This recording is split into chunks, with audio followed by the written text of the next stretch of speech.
Hey, what's up, everybody? Welcome to Dad's Expensive Hobby. What's up? Today, I am taking a look at these Storm Collectibles Ultra Street Fighter 2, the final challengers. T-Hawk, mine finally came here out of the blue. I got him, and it was a little disappointing because I bought him directly through Storm Collectibles, thinking I was going to be one of the first people to get my hands on him. But surprise, surprise, I was not, and other people beat me to the punch.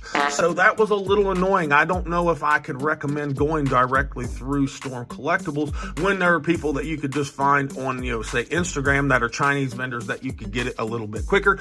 Either way, he is here and he did beat, BBTS's orders here, but, no surprise there. I am also very happy to announce that he is better than the M. Bison figure that was my other most recent Storm Collectibles Street Fighter 2 figure. If you haven't checked out that video, check it out. Anyways, let's dive right into him because this guy is pretty good. This package is enormous, as you can tell how it's filling up the whole screen, but it's got an awesome window on the front, very indicative of Storm Collectibles. Says, T-Hawk down here. It's got a pretty cool little game image or whatever right there. On the side, it's some kind of sprite or artwork or whatever, and it looks pretty cool. And on the back, I love how Storm Collectibles does their package. Nice product imaging, and they take up the screen pretty well. I really, really like it. So let's actually get him off the stand and see how tall this figure is, because this is a big guy. To the top of his hair, he is right at 9¼ inches, which would make the entire figure about 23.5 centimeters. And I'm digging it because he's supposed to be 7'5". I'm pretty sure he is the tallest player on the roster for Street Fighter 2. But let's stand him next to some other 7-foot-plus tall figures really quick. And we will start out with probably the most famous, who is Sagat. And he is just a little bit taller than Sagat. Sagat's 7'5". He's 7'7". So that is a pretty nice little matchup right there. Let's get him next to Zangief, that I think is 7 foot right on the dot. Somebody correct me down in the comments if I'm a little bit off on his inches, but that's how they stand right there side by side. Let's stand him next to a kind of an average size guy in Ryu at 5'9", and that's not even close. Ryu is pecker height for him, but that still looks pretty good. Let's switch it over to some Mortal Kombat for a minute. Here's Shao Kahn. Shao Kahn's a 7-footer, and I think they look pretty good. He absolutely dwarfs him, but I've always felt like Storm Collectibles, their figures are scaled down just ever so slightly. They're not quite as tall as they should be, because Shao Kahn and Zangief should be about the same height, and they're not. Here he is with Kentaro, and Kentaro is supposed to be 8'5". That's nearly a foot discrepancy. I see just Kentaro might lean just a little bit on the short side. Let's switch, lines for a little bit, bring in an anime character. Here he is with the Beast Deities, Broly, and height-wise, they're about the same. Of course, Broly is much bigger and thicker, but that looks pretty awesome. And just for the Marvel fans out there, here he is with that Gamerverse Venom from Marvel Legends. And Venom is an absolutely monstrous figure, but I think T-Hawk absolutely looks 10 trillion times better than that figure. Anyways, let's dive a little deeper into him. Now, for his aesthetic, I think he looks absolutely fan-frickin-tastic, but I want to talk about his face really quick because he's a little too good looking. This is almost like Abercrombie T-Hawk. He's kind of handsome T-Hawk. The nose and stuff, it's not quite as big as it's kind of represented in the game. He doesn't have that big hook nose, and his chin isn't as big and bulbous. If you know what I'm talking about, that picture on the front of the box kind of showed him be a little bit uglier, but we'll take handsome T-Hawk. The head sculpt looks really, really nice. Face paint looks really, really good. They've caught a nice mean looking expression. The hair is sculpted really well. It's got a little bit of dry brush on it, especially on the top, so that looks really nice. I like the feather. I was worried the feather would be hard plastic, but it's not, so I don't think that could break off there. But I mean, if you sat there and handled it or fucked with it too much, you could tear it off, so just don't do that. Everywhere is a nice matte finish that Storm Collectibles is known for. Nice shading throughout the entire figure. All of the skin tone has shading on it. All of the jean vest and the jean pants or whatever all have some nice dry brush and airbrush in it, and it looks really, really nice. Even the little tassels or whatever you would call these has some white dry brush on them. It looks really good. I love the look of it. Now these right here, these are sculpted onto the arm, the little bands around the bicep and tricep, and I don't really have a problem with that. You know, that way they don't move around or get torn up or come off or whatever. So that's pretty cool. The wrist gauntlets, they're just white plastic with some you know, dry brushing or something over top of them. The belt looks pretty good. It doesn't look like there's any stupid mishaps with it, so I like it.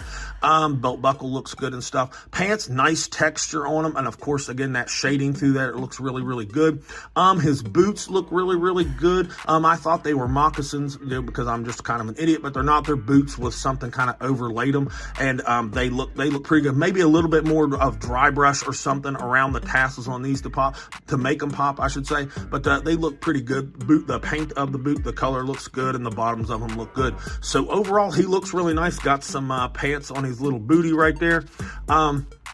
It's a nice figure, nice proportions. The musculature looks nice and organic, looks really, really good. He has a nice sculpt on him. Love the veins and stuff going through the biceps. All the shading just really brings it to life. All of his hands look really good, but we'll look more at those here in just a minute. And yes, you could, I should say, take this vest off if you wanted to, and the sculpt would look really good. I know they, you know, like when I did my Ralph Jones video, when you take his vest off, he's not really sculpted to have it off. If you took this off, the sculpt would still look really, really good if that was something you wanted to do, because his musculature is nice and organic. And like I said, he sculpted under there, like you could have this off and he wouldn't look weird, like the tops of his shoulders wouldn't look weird like Ralph Jones's that figure did. Anyways, overall, he looks really nice. Now for accessories, he does come with some stuff and it's pretty good, but he is missing some things all at the same time. But let's get right into it. He does come with 4 different heads and they all look really good. He comes with the serious head on him in the package and I like it a lot. He also comes with a teeth gritting face that looks really good. He comes with an open mouth yelling face that I like that one probably the most. And he comes with the game over head where he's all beat to shit and it looks pretty good as well. He also comes with 10 different hands, comes with 2 fist hands on him in the package, and a wide variety of open style pose hands. Anything you can think of or have seen, he's got it. Plus, he's got the 2 boxes. Now, the boxes I don't 100% get because I thought those were more from the Guile stage. Somebody correct me down in the comments, but he technically gets 2 of them. He gets 1 complete box, and it's painted and dry brushed and stuff and looks really, really good, but why does he have it? And he has the other one that you have to assemble, and it's kind of a pain in the ass. That's supposed to be like a broken box or whatever, and it looks really good. But again, I don't know why he has it and why he didn't come with the eagle. But then again, we've all known that since the promotional images came out months and months ago. Either way, it's a good spread, but it left me a little wanting. Now, for his articulation, he moves really nicely. There are a few things that could probably be better, but, you know, the no figure is perfect. Let's just start with the head. We know that this is going to be a Storm Collectible, so it's going to have that long ball peg from the head down into the chest, and the neck is connected to the rest of the soft chest piece right here. So, but it will move with it, and he will look down really, really nicely. For somebody at 7'5", he's probably well practiced at that. But you can also lean the head back, and he looks up a little bit. Who he would be looking up to, who knows? But he can do it, and you can move it all around. You get the side to side really well. It's nice and you know, smooth in there, so that looks really, really good. I like it. Shoulders, little squeaky like most Storm Collectibles figures, but it'll come out to a T-pose, so I like that. T-Hawk can do a T-pose. Full 360 with no problem. Now, he's got this vest that might bind up the shoulders a little bit with the butterfly, but they'll come across him a little bit. We're not going to be doing any Kamehameha blasts or any, like, you know, Hulk smash claps or anything, but you can do it. Very minimal gapping, and this vest will detract, you know, from you noticing it too much. So the butterfly, it works pretty well for him. Bicep swivel right there. Bicep swivels like like they always do. Double jointed elbow. Elbows aren't Storm Collectibles, you know, claim to fame, but it will go pretty far past 90. Big old arm's going to hide it. Elbow, I like the look of Storm Collectibles joints. Some people might not, but I think that looks pretty decent. Now the wrist. Wrist is a ball hinge, so you're going to get your twist, and it's going to move around on there, you know, however you need it to. So I like that. Works just fine. Now, diaphragm brake right here. I think that's a double ball peg in there, but it might just be a ball peg. But he'll crunch forward on it pretty decent. He will lean back on it pretty good. It will go side to side, and you get twist out of it, so I like it. Ball peg down here in the waist, that will add to it and give you just whatever you're, basically whatever you're looking for as far as abdominal, crunching him up and posing him. He's going to look pretty good. Hips, I am happy to say that he doesn't have the crazy Fei Long hips, so that looks really good from an aesthetic standpoint. And he can do basically a full-on split with minimal dangle. I mean, he's got a little bit of Native American dangle right there, so good for you, T-Hawk. Front kick right here. If you don't get it bunched up with the soft diaper piece, it'll go up to the waist, maybe a little bit past it if you wanted to push it. If you've watched my videos, you know I don't like to push it, and the little leg will kick back as well. Thigh swivel is a thigh swivel, a little squeaky, but whatever. Now, double jointed knee. Tons of range right there. Some people probably won't like the look of that. That doesn't bother me too bad. If it bothers you, just don't completely do this pose right here. Lower leg is a little long. The proportions are a little off, but I think because of the way they had to do, because he's such a tall guy, the way they had to do that knee joint, I think that added a little bit of the length whenever it was all bent, you know what I mean, to bring it up. I think the proportions are still there. And there's a front view of the knee if that's something that bothers you. I'm sorry, I didn't make it.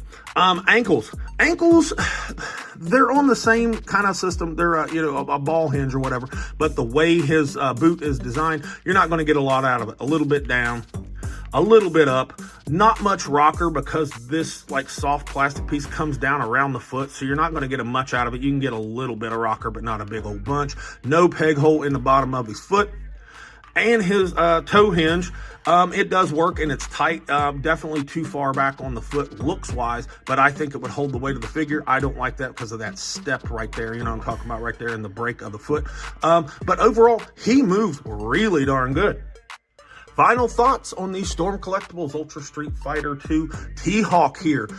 He was definitely worth the wait. This is a very solid release right here. He looks fantastic. He moves really well. Yes, his accessories were light, but they weren't all at the same time because that box, there is a lot going on with that. And he does come with some good heads and some good hands, and we all love some good heads. Wink, wink. Anyways, yes, he needed the eagle or the hawk or whatever that is that he comes with. Why they left that out, couldn't freaking tell you. Anyways, overall, I will have to give this guy an A-. This is a very solid figure and very affordable. I think he was, $85 before the tariffs kicked in, and maybe $93 or something like that now. That's a good price for this guy, in my opinion. Definitely recommend him. I definitely recommend you check out my other videos. And this is all I've got for T-Hawk right here. So like, subscribe, comment. And this has been Dad with Dad's Expensive Hobby. And I'll talk to you all in the next video.